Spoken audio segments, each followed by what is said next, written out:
Hello friends, welcome back to my channel. இன்றைக்கி நாம் தேரபின் ட்ராமாவோட second part தான் பார்க்க போகிறோம். ஃபஸ்ட்டு பார்ட்டோட லிங்க் நான் மேலே கொடுத்துருப்பேன், அதை கிளிக் பண்ணி பாருங்கள். அப்போ தான் என்ன ஸ்டோரிங்கிறது உங்களுக்கு புரியும். சரி, வாங்க வீடியோக்குள்ளே போகலாம். ஸ்டார்டிங் சீன்லேயே மாபேகம் என்னோட பையனுக்கு நான் வந்து மீரப்பை தான் தேர்ந்தெடுத்திருக்கேன், மீரப்புக்கும் முர்டாசிமுக்கும் கல்யாணம் பண்ணி வைக்க போகிறேன் அப்படிங்கிற மாதிரி சொன்ன உடனே நம்ம மீரப்புக்கு பயங்கரமான ஷாக்கு. என்ன சொல்கிறீங்க அப்படிங்கிற மாதிரி பார்த்துக்கிட்டு இருக்கா. அதே சமயம் முர்டாசிமும் முழிச்சிக்கிட்டு இருக்கான். ஏன்னா எனக்கு மேரேஜ் பண்ணி வைக்க போகிறாங்களா அம்மா, அதுவும் இவ கூடயா அப்படிங்கிற மாதிரி முழிச்சிக்கிட்டு இருக்கான். இவங்க ரெண்டு பேரோட பெரிய ஷாக்கு அந்த ஹயாங்கிற பொண்ணுக்கு தான். இவ தானே ஆல்ரெடி வந்து முர்டாசிமை கல்யாணம் பண்ணிக்கணும்னு ஆசைப்பட்டா. இப்போ இவ்வளோ பெரிய குண்டை தூக்கி போடவும் இவ எதிர்பார்க்கவே இல்லை, அழுதுகிட்டு இருக்கா. இந்த பக்கம் எப்படி அம்மா என்கிட்ட ஒரு வார்த்தை கூட கேட்காம இவ்வளோ பெரிய டெசிஷன் எடுத்தாங்க, அதுவும் அவளை கல்யாணம் பண்ணிக்க சொல்லி. அவளை எனக்கு சுத்தமாக பிடிக்காது, அதுவும் சின்ன வயசுலேருந்தே. அப்படி இருக்கும்போது அந்த திமிரு பிடிச்ச பொண்ணை எப்படி எனக்கு கல்யாணம் பண்ணி வைக்க யோசிச்சாங்க அப்படிங்கிற மாதிரி இவன் நினச்சிட்டு இருக்கான். வந்த கோவத்தில் மீரப் வலையில தூக்கி எரிஞ்சிட்டு எப்படி என்னோட லைஃப்பை அவங்க டிசைட் பண்ணுவாங்க, அவனை நான் கல்யாணம் பண்ணிக்கணுமா அப்படிங்கிற மாதிரி யோசிச்சுக்கிட்டு இருக்கா. அப்பா அந்த இடத்துக்கு அப்பா வந்துடுறாரு. அவர் வந்து அந்த வலையில எடுத்து கொடுத்துட்டு இருக்காரு பொண்ணுக்கு.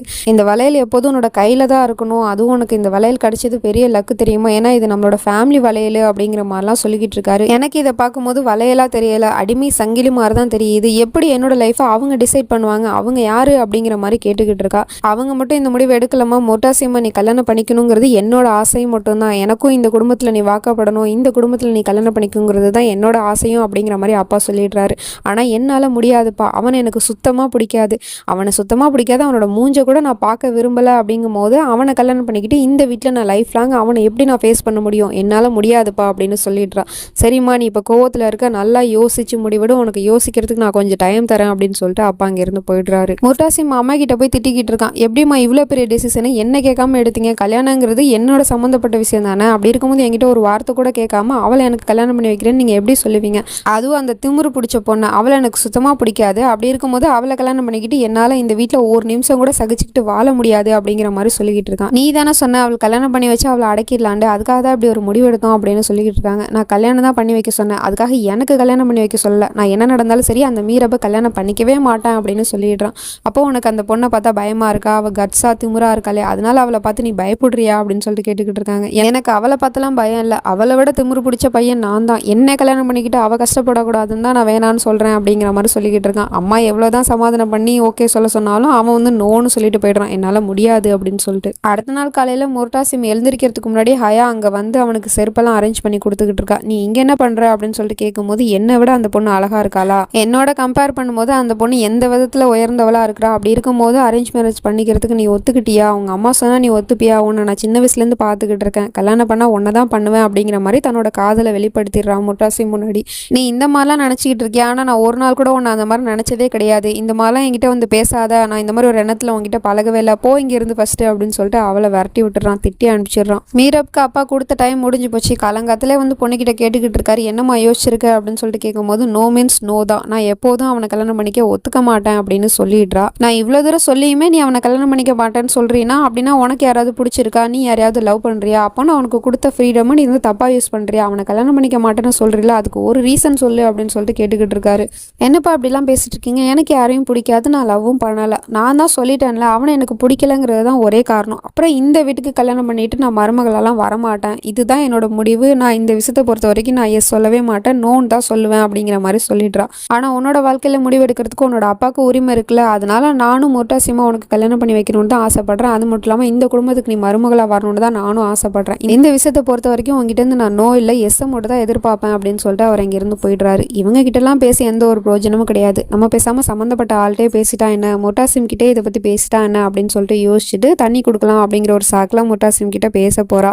அதை மாபேகம் பார்த்துட்டு, என்னம்மா நீ தண்ணி எடுத்துட்டு போறியா முர்டாசிம்காக, நீ பேசாம டீ போட்டு கொண்டு போய் கூட அவன்கிட்ட கொடுத்துட்டு ஏதாவது பேசுறா இருந்தா பேச அப்படின்னு சொல்லிட்டு அனுப்பி வச்சிடறாங்க. அதனால அவ டீ போட போயிடுறா. அந்த கேப்ல இவங்க பையன்கிட்ட வந்து சொல்லிக்கிட்டு இருக்காங்க, பாத்தியா அவ உனக்காக டீ போட போயிருக்கா, அப்படி இருக்கும்போது அவளுக்கு உன்னை பிடிச்சிருக்குன்னு தானே அர்த்தம், அவ வந்து இதுல எஸ் சொல்லிட்டா, நீ தான் வந்து ஒத்துக்க மாட்டேங்கிற அவளை கல்யாணம் பண்ணிக்கிறதுக்கு அப்படிங்கிற மாதிரிலாம் சொல்லிட்டு இருக்காங்க.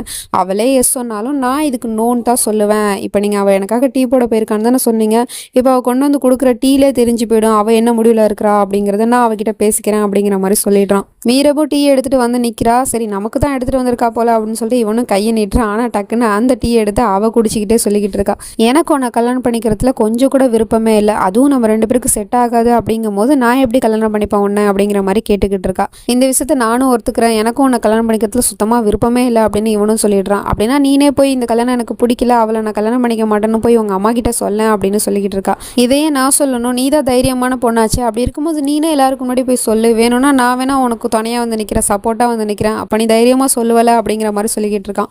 இந்த விஷயத்தில் உன்னோட சப்போர்ட் ஒன்றும் எனக்கு தேவையே இல்லை, நானே அவங்க கிட்ட போய் தைரியமாக சொல்லுவேன் அப்படின்னு சொல்லிக்கிட்டு இருக்கா. போகிறதுக்கு முன்னாடி நான் ஒரு விஷயத்தை தெளிவாக சொல்லிடுறேன், எனக்கு உன்னை கல்யாணம் பண்ணிக்கிறதுல சுத்தமாக விருப்பமே இல்லை, அதுவும் நீ என்னோட ஃபேமிலியை சேர்ந்த பொண்ணு கூட கிடையாது, அப்படி இருக்கும்போது நான் எதுக்காக உன்னை கல்யாணம் பண்ணிக்கணும், அதுக்கெல்லாம் உனக்கு தகுதியே கிடையாது அப்படின்னு சொல்லி தான் அனுப்புகிறான். உடனே மீரவும் எல்லாருக்கும் முன்னாடி வந்து சொல்லிக்கிட்டு இருக்கா, நான் முர்தாசிமை கல்யாணம் பண்ணிக்க மாட்டேன் அப்படின்னு சொல்லிடுறா. இதை பற்றி நாங்கள் பேசிக்கிறோம், நீ உன்னோட ரூமுக்கு போ அப்படின்னு சொல்லிட்டு அப்பா அனுப்பி வைக்கிறாரு. என்னோட ரூமா? ஃபஸ்ட்டு இது என்னோட வீடே கிடையாது, என்னோட வீடு சிட்டியில் இருக்குது, அதுதான் என்னோட வீடு. அப்புறம் என்னோட அப்பா வக்காஸ் மட்டும்தான், அவர் மட்டும்தான் என்னோட லைஃப்பில் முடிவெடுக்கிறதுக்கு உரிமை இருக்குது, உங்களுக்குலாம் எந்த உரிமையும் கிடையாது, நீங்கள் எனக்கு என்ன சொந்தமாக பந்தமா, அப்படி இருக்கும்போது நீங்கள் சொல்கிறத நான் ஏன் கேட்கணும், என்ன சொன்னாலும் சரி, நான் முர்தாசிமை கல்யாணம் பண்ணிக்க மாட்டேன் அப்படின்னு சொல்லிட்டு அவங்க இருந்து போயிடுறா.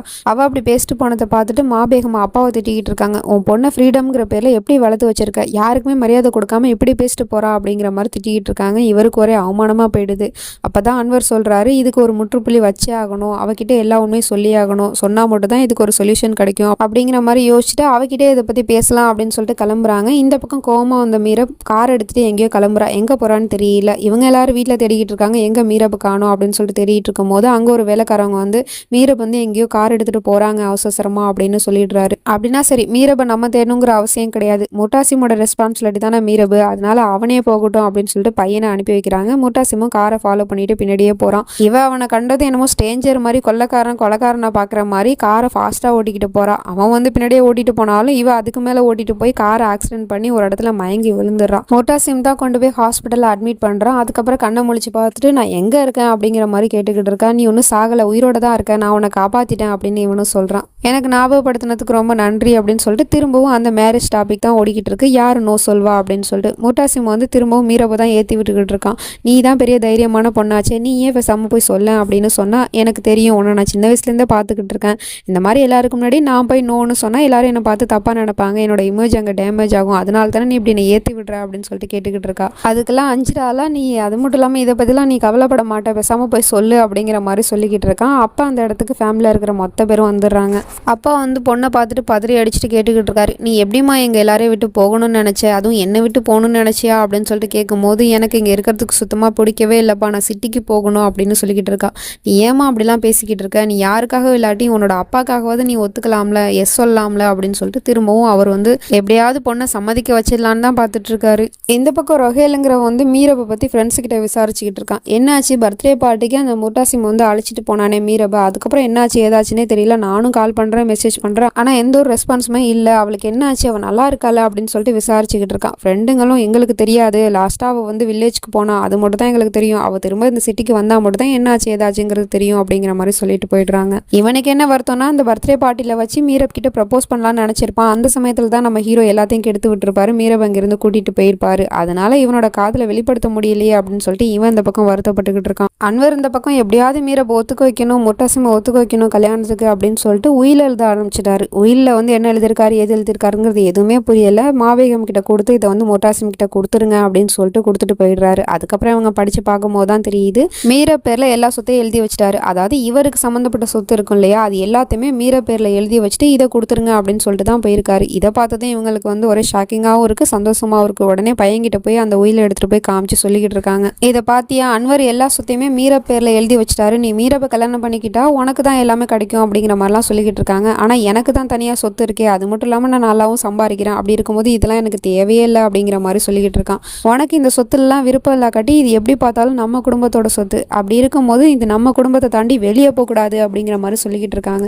அதுக்காகலாம் நான் மீரப்பை கல்யாணம் பண்ணிக்க முடியாது, அதுவும் உங்களுக்கு சொத்து வேணுங்கிறதுக்காக நான் அவளை கல்யாணம் பண்ணிக்கணுமா, அது மட்டும் இல்லாமல் அவன் நம்மளோட ஃபேமிலியே கிடையாது, நான்லாம் அவளை கல்யாணம் பண்ணிக்க மாட்டேன் அப்படின்னு சொல்லிட்டு இவன் சைடில் இவன் தெளிவாக நோன்னு சொல்லிட்டு போயிடுறான்.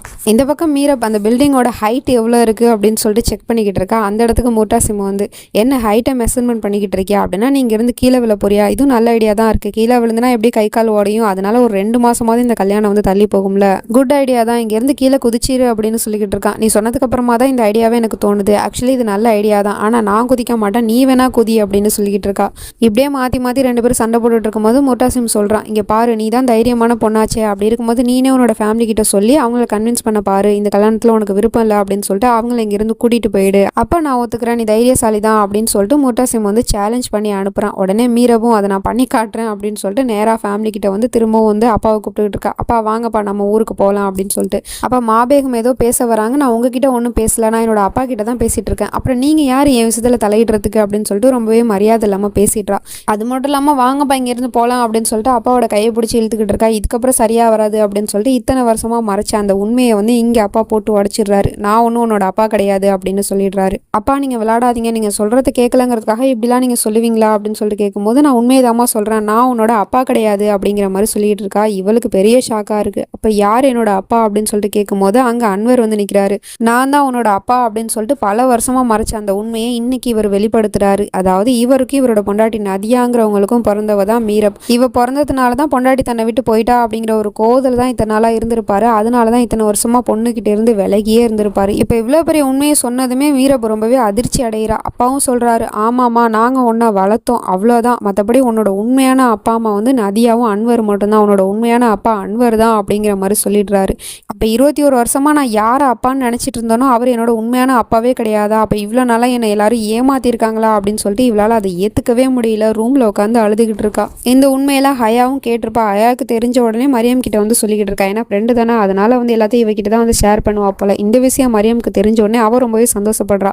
அப்படின்னா அன்வர் அங்கிளோட பொண்ணு தான் மீரபா, நான் இத்தனை நாள் நினச்சிக்கிட்டு இருந்தேன் அன்வர் அங்கிளுக்கு கல்யாணம் கூட ஆகலை, அவர் வந்து ஒரு சிங்கிள் தான், அவருக்கு குழந்தைங்கலாம் கிடையாதுன்னு இப்போ தான் தெரியுது மீரப் தான் அன்வர் அங்கிளோட பொண்ணுன்னு. அதனால தான் மீரப்க்கு எப்போதுமே சப்போர்ட்டாக அன்வர் அங்கிள் பேசியிருக்காரு. அப்படின்னா இந்த கல்யாணம் நடக்க போகிறது உறுதி. ஏன்னா நம்மளோட ரிலிஜனில் சொந்தத்தில் தானே கல்யாணம் பண்ணுவாங்க. அப்படி இருக்கும்போது மீரப் இந்த வீட்டு பொண்ணு, அதனால முர்டாசிம்க்கும் மீரப்க்கும் தான் கல்யாணம் நடக்கும் அப்படின்னு சொல்லிட்டு ரொம்பவே சந்தோஷப்பட்டு பேசிக்கிட்டு இருக்கா. உடனே ஹயா அவளோட கையை பிடிச்சி முறுக்கிக்கிட்டு, நீ என்ன சொல்லிக்கிட்டு இருக்க, எனக்கும் முர்டாசிம்க்கு மட்டும் தான் கல்யாணம் நடக்கும், நான் முர்டாசிமை யாருக்காகவும் விட்டு கொடுக்க மாட்டேன் அப்படின்னு சொல்லிக்கிட்டு இருக்கா. இந்த தடவை இவ பேசினதை வந்து மாபேகம் கேட்டுடுறாங்க. நீ என்ன சொல்லிட்டு இருந்த, திருப்பி சொல்லு அப்படின்னு சொல்லிட்டு கேட்கும்போது இந்த தடவை இவ ரொம்பவே தைரியத்தை வரவழைச்சிக்கிட்டு உண்மையை சொல்லிடுறா.